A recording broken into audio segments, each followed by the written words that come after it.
Welcome, everybody. I have the pleasure today of having my second podcast with somebody very special. I want to introduce you to Marson Cunha.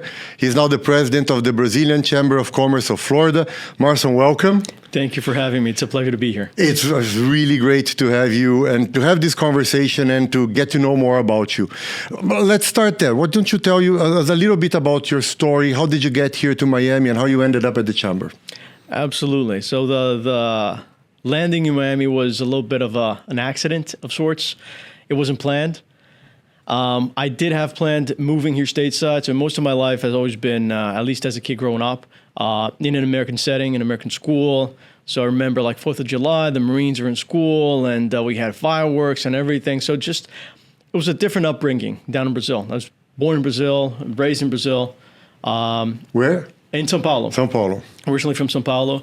And the move to Miami was more of like, I want to find a better place to do business and to raise my family. Let's try Miami for a first sabbatical of a year. And but Miami was very different, right? So it was not the cocaine cowboys from the 80s that we had back then, nor was it this vibrant city that it is today. And it is an amazing mix of people. You spend a whole day talking to people. You jump from one language to the other, and it's become this great mix and a very welcoming city. But initially back then, I started talking to people about alternative investments and structured finance, which is most of my life, professional life. And it's like, we don't know what you're saying. It's like, I didn't have not many people that really played in that space or understood it. So long story short, family adapted. We ended up staying. Miami's an amazing city, and it's growing to be even more important so when it comes to the U.S. economy as a whole. It's been dubbed Wall Street South. So you had that moment of transition as, okay, I need more. I'm going to leave behind whatever I had in Brazil and start something new that you expected to. Entirely. And that's the thing. It's once you start having access and visibility into international markets, which people tend to do in some moment in their lives. I was lucky enough to have it early on. You end up itching to find some more, more options, different things, different access. And yeah, I mean, moving here stateside was just a matter of time. Right, wonderful. Well, in my personal story, I started at FedEx very early. I was an intern student at 20. I was the first intern student for FedEx in Brazil. And I had my career in marketing. And at some point, I was taking over regional advertising, regional communications. And it was the right thing to move to Miami, where the headquarters was located. So I spent mostly 20 years here in Miami, working in marketing, customer experience. I went back to Brazil for 2 years as a CEO. I was there to work on a transition and integration project, and then returned to Memphis. And I was in Memphis for a year and a half. When I have kind of that moment of transition that I think that you went through of, I think it's time for me to move on. I think there's other things that I need to accomplish in life. And FedEx was wonderful, and it was a very friendly separation, and they were very generous with me. I'm going to take my time. I don't want to get back to corporate right now. We have 6 months that we're going to live here in Memphis, and I'm going to use that to learn and to do the things I like. And if with that I can inspire people, that's great. Been keeping track of everything you're putting up on LinkedIn, and I think they're not only are they incredibly fun, but they're your legacy. Again, in terms of mediums, LinkedIn is somewhat limited in terms of being able to express everything you live through. Right. And it's difficult to encompass all of that in a single post, right? Yeah. Even if you're putting it step by step. But I'm loving everything you're pushing out because thank you. We get to be part of that journey, right? We get to see a little bit of how you started as an intern and you became the CEO. I mean, it's not every day that you hear these kinds of stories. I think the story that I like the most and that so far has impacted more people has to do with authenticity. No, not only the focus on the people, but authentic people. And for me, being a gay guy inside a corporate America from the southern area of the U.S. that is very conservative, as you know, it was quite a challenge. I grew up in the 80s. I started my career in the 90s. And it was a time that we had to invent stories so that you just could be part of the métier. And that at some point was kind of a don't ask, don't tell. You do a good job, you give results, the company is happening, is making it happen, nobody's going to ask you questions. But the most important thing is that there's a culture of FedEx that is centered on people. And it's about the people that provide great service, that end up turning into profit that you can reinvest in the company and its people. It makes a lot of sense. And then at a time that we are talking about technology taking over people, I thought, hey, you know, not only I have good stories, but I think that the stories about people are so relevant today because we need to put the spotlight back on the people that can be empowered with the technology, and with that you amplify the complete output to the companies, to the professionals as a whole. That's what drives me now. That's really amazing. The fact that you were able to help people be comfortable with who they are, because you show that you're comfortable with who you are. And it doesn't matter. You're not looking for approval. This is who I am. I'm comfortable. Yeah. I am proud of who I am. You can be the same, right? You can get to a point where you're comfortable in your own shoes. Yeah. And sometimes people do struggle with that. It's becoming more and more of a concern in terms of mental health that people embrace and understand who they are. Yes. Right? Yes. And it doesn't have to be public, doesn't have to be private. You get to dictate your rules. It's your life. You get to live it. And it's good for the companies too, because the more authentic people can be, the more productive, the more creative, the more engaged, and you keep better employees.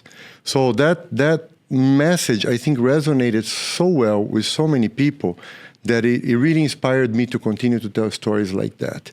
And it's not easy, let me tell you. I've been in situations where you are with a group of executives, most times white men, and everybody's talking about their lives, and they will turn to you and I say, what about your wife? And I say, no, I don't have a wife. I have a husband. And it kind of gives you a little bit of the butterflies. But let me tell you, and we were talking about this before, it's all about practice. The more you do, the easier it gets. And if we cannot talk in a natural way about us and our families, how can we expect the other people to do, to understand, and to accept?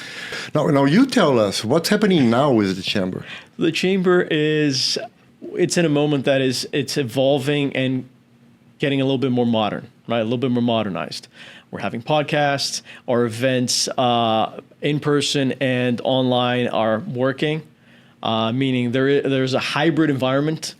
So we learned from that, and I think so did the rest of the world in terms of how to work on the digital platform. And we had an amazing year. The team is great. We now have 3 people on the team. Larissa is doing a fantastic job. She's the new executive director, awesome. Which you all know. I met her. Yes, she's awesome. And we've got great plans for next year. We've got we got board members coming back. Yeah. Right? Yes. You might know a little bit about that. Very proud to be back. And we've got amazing plans for next year where we're going to keep doing the feijoada, the gala, all the different events that we have, the bi-monthly lunches for the different committees. So it's exciting. So Marson, as one of the main objectives of the Chamber is to foster business, right? Promote business between Brazil and Florida. What would you say are the main projects that the Chamber has today that are accomplishing that? So the Chamber's goal is to be an impartial and bipartisan bridge between the public and private sectors, as well as the 2 countries. Naturally, we are based here in Florida, so we're going to lean more towards Florida. And Brazil is Florida's largest trading partner. So in essence, we're getting American companies that want to do business in the U.S., Brazilian companies that want to do business here, multinational companies that do business in both countries and have to cater to both nationalities.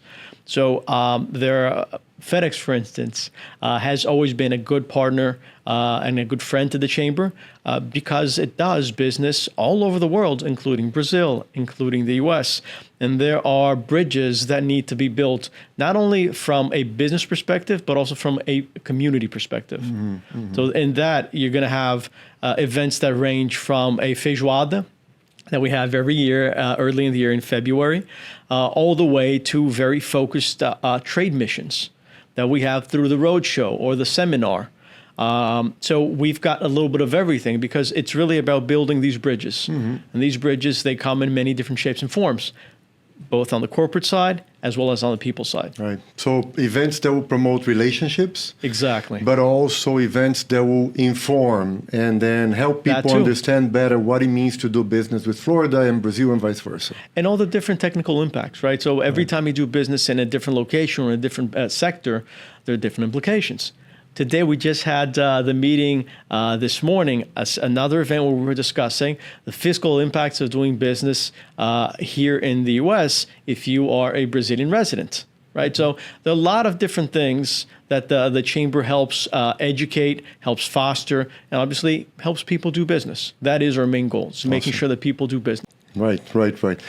Listen, I'm so excited to have you as president of the board of the Chamber of Commerce. Thank you very much. Because having somebody so young and excited and just with a vision for what the Chamber can be, because it is still the largest one, right? It is the largest binational chamber and the oldest in Florida.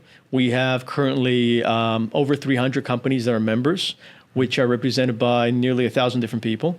And that's the thing. It's part of that vision, which I'm thankful that I had fantastic predecessors such as yourself who were able to still prepare the chamber to the point that we're in today, where we can start planning for the next 44 to 45 years for the chamber. Wow. Which, again, 1981, right? Yes.